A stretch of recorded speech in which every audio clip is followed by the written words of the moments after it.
was the foreign minister of Israel, and he making his vision as a fact. And no one says anything to Lieberman. Lieberman is speaking in the United Nations about transferring the Palestinians from Israel, and no one talk. So what? In the next 10 years, I will come to talk with you again as where we left as a Palestinians. He will become the head of the government. And then, I don't know. And I will come again and I will speak about the Palestinians. I was a Palestinian, 48. Now I'm in Lebanon, or now I'm in Jordan, or now I'm in Syria. And I want you to understand that Israel moving so fast, faster than you, faster than what the international community are doing. Until the international community wake up and understand them something happening, there will be no more Palestinians. Not in Gaza, not in 48, and not in the West Bank. And we have to ask ourselves a serious question. Are we doing enough?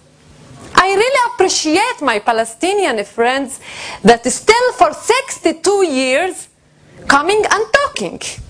And they never get tired. I really appreciate them. But what's wrong with us as a movement? What's wrong? I don't really expect it from the politicians. I went to the parliament. I see it's not about the human rights. It's about economical resources, interests. No one cared about Palestine and about Iraq and about Afghanistan and about the Native Americans and about the Hawaiian who are occupied by the United States. But I do expect it from the international community to do something. And I think the international community should ask itself what's wrong with us. How come in the 21st century, Israel for 22 days killing people, killing children, killing women, destroying schools, and no one from all of these millions of human rights organizations and the international law and European Union, no one could stop this crazy thing.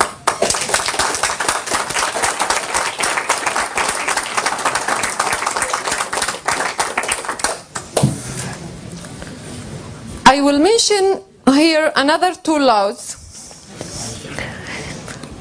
Israel they made a law in 2005 now. These laws continue every half year. Every year they make it for 3 years. For keeping prisoners, Palestinian prisoners, they don't say Palestinian prisoners, but they say that anyone who arrested because of security reasons that can be held in the Israeli jail for 21 days without seeing a lawyer or seeing anyone else. Now it's 48 hours. 48 hours you can be in the jail, but after 48 hours you have to see a lawyer.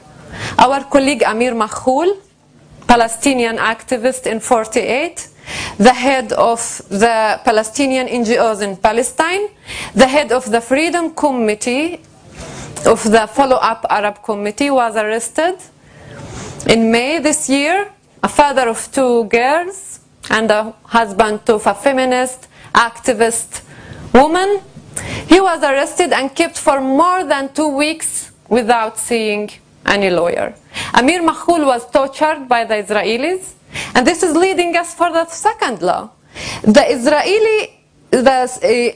security agency and the Israeli police, they will torture you without take pictures and without letting video. This is what they're asking.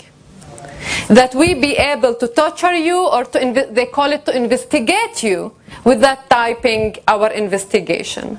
And this is actually to allow the torture. And this is what happened to Amir Makhul.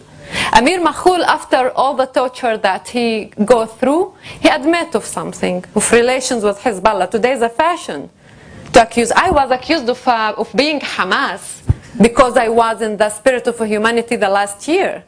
Amir Makhul is accused of having relations with Hezbollah. Now his lawyers is asking only for 7 years instead of 10 years that the state will ask, for being an activist. And not only this, the law of organizations actually, and this is another law, will give the register of the associations in Israel the right to close any association or any company that its goals and actions going against the Jewish Israeli state. I mean, every organization that they will work against the vision of the Zionist state, Israel will have the right to close it.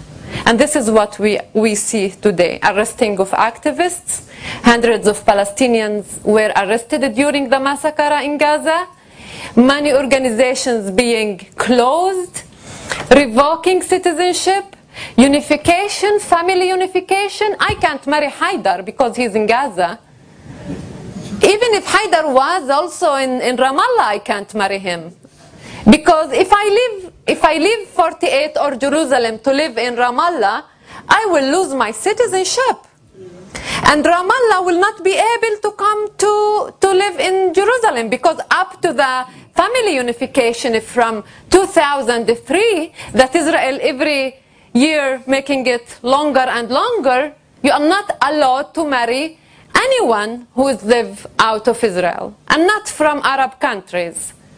And many Palestinian families actually lives in the mother in Jerusalem and the father in Ramallah. If I'm in Jerusalem, I'm moving to Ramallah, I'm losing my citizenship, which it's not citizenship, it's like a green card Palestinians in Jerusalem having.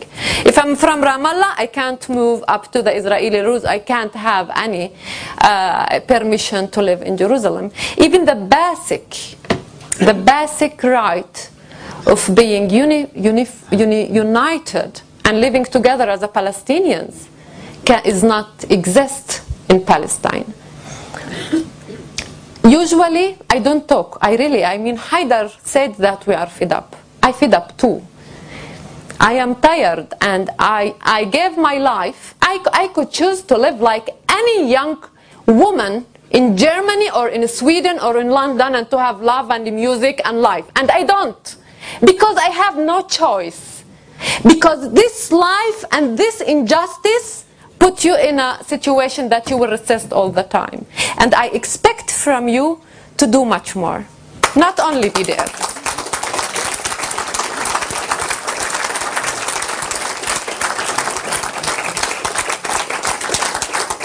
One more sentence to finish.